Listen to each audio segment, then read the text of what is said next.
VOTI is next generation X-ray security company. We protect ports, facilities, prison systems around the world, courthouses, government facilities. We have recently won tenders for where we protect Amazon's distribution centers throughout North America and Mexico. Also, Carnival Cruise Ships lines, a recent win for us. We do the U.S. Air Force, the United Nations, High Commission, refugee status. So we're really kind of a company that is got quite a significant footprint, and we're probably punching well above our weight class as far as that goes. I guess the best way of really positioning VOTI is to take you back in time a little bit. VOTI was founded in 2008 and was really the brainchild of a wonderfully brilliant man, and then the deep pockets of a lot of Montreal angel investors. In 2016, I was approached to take the company from its prototype stage to its, I guess, commercial stage. The first thing that I did was I said, look, I build companies that are based on technology or payments. I'm not a hardware person.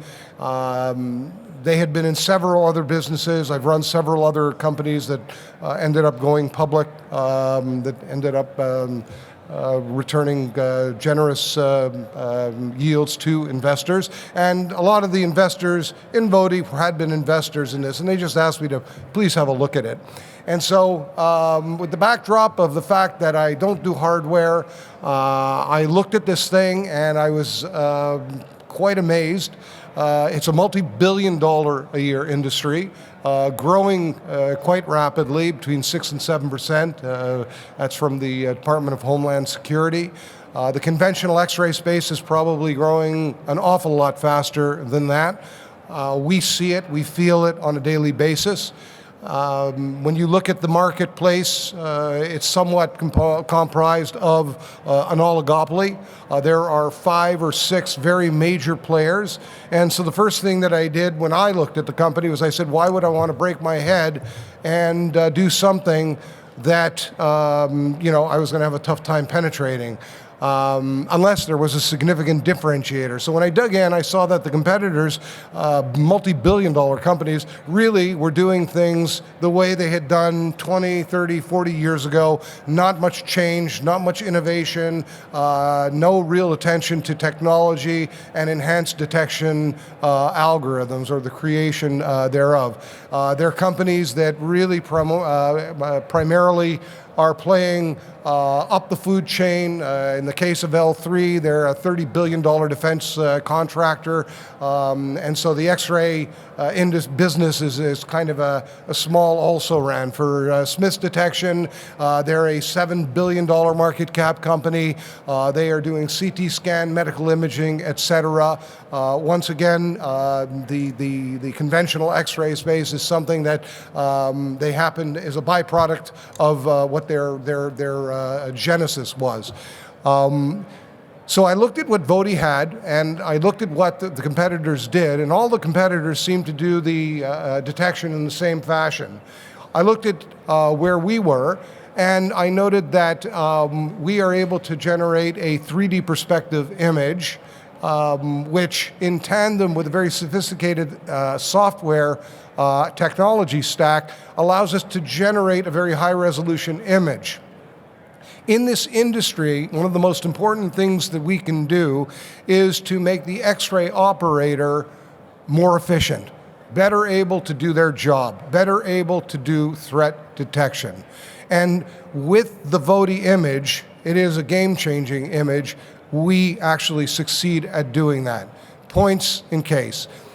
We have been head-to-head in demos against all of the industry leaders, particularly at Amazon. We did a 30-day trial. All 30 days, we were preferred by every single X-ray operator in virtue of our ease of use and in virtue of the clarity of the image. And we equally won Madison Square Gardens in virtue of exactly the same thing. So we really bring technology to an industry that has not seen technology. And I say that is really the key differentiator. We are a pure play X-ray security company. We are able to, through technology, offer a much better, more comprehensive solution. We have won several tenders. If you look at it, 2015, we did about $1.5 million in revenue. I think we sold 35 machines. I joined the company in 2016. We were on track to do the same as in 2015. Put in place a distribution agreement. We were able to do $4 million and sell 140 machines. In 2017, we did $18.5 million, sold about 600 machines. For 2018, we'll be reporting that in the next few weeks. I can assure you we've got double-digit growth once again, and we foresee the same double-digit growth based on our order pipeline. So what I've said in the past is we're not a good story, but then again, I was corrected recently, and that is we are actually a very good story, but underpinning a very good story is we have a very real business. We have a very real business that generates revenue, on track to generate profitability, is something that will grow over a period of time and will yield a significant return on investment for people who are looking at a 2 and 3 year investment horizon. We have an experienced management team. I myself have, as I say, built and run 6 companies. And then underneath me, we have an extraordinary management team, a combination of gray hair, wisdom, and some tremendous youth, enthusiasm, and whatnot. I guess what I would do is like to open the floor up for questions. If anybody has any, I can, pretty much talk for hours about the company, as I suppose any passionate CEO can talk about their company.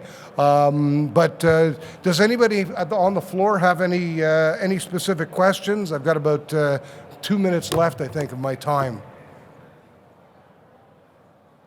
Yes, sir.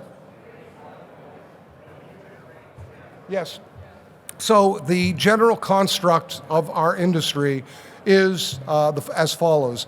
Generally, there is 20% of the overall revenue is in recurring service revenue. These machines need to be serviced on an annual basis, and in many cases, it's dictated by the local authority. So we get that kind of repeat revenue, which is very high margin.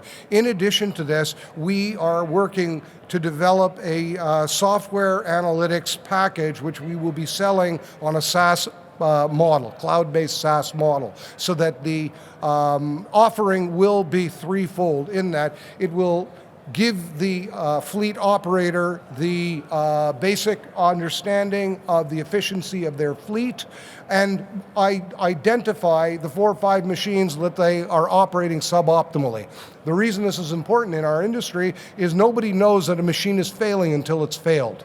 And at that time, it needs service. Our machines, what we can do is dial in remotely, and we can actually, more often than not, repair a machine without having to send out a service tech, which is a huge win. The second thing it does is, in our world, throughput is very critical. Madison Square Garden, Carnival Cruise Ships Lines, all these people, they regard their customer as exactly that, a paying customer. Whereas in the airport, you're a suspect until you're a passenger. So we have to screen somebody in 5 to 7 seconds or something ridiculous like that. And so what fleet operators want to know is they want to know how efficient are their fleets, the operators in their fleet, who needs to be retrained and whatnot. And so we are able to then spit out a score that gives them the overall fleet efficiency and then highlight the people that are, let's say, operating suboptimally and perhaps need retraining. And then the third thing that we have is a threat image library on board. The threat image library is kind of like your antivirus software. It picks up all of the viruses that are out there, and it can then bring them and screen them and give you what you need.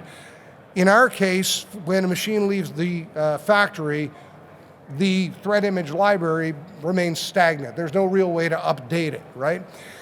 What we have developed is a way to actually physically update this machine very much the way one would update their antivirus software. So that is going to be in trial with Madison Square Garden and with Amazon in calendar Q1 of this year. We expect to have it kind of out the door fully, call it revenue generating by the end of our fiscal year, which is October 31st, 2019.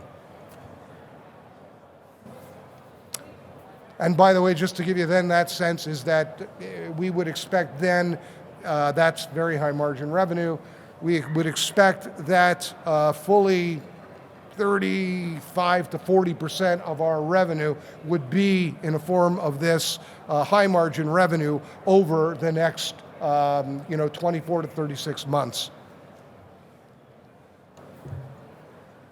Anybody else have any questions for me? All right, well, and then I thank you. I think I've pretty much used all my time, and I appreciate you coming out to listen. Thanks very much.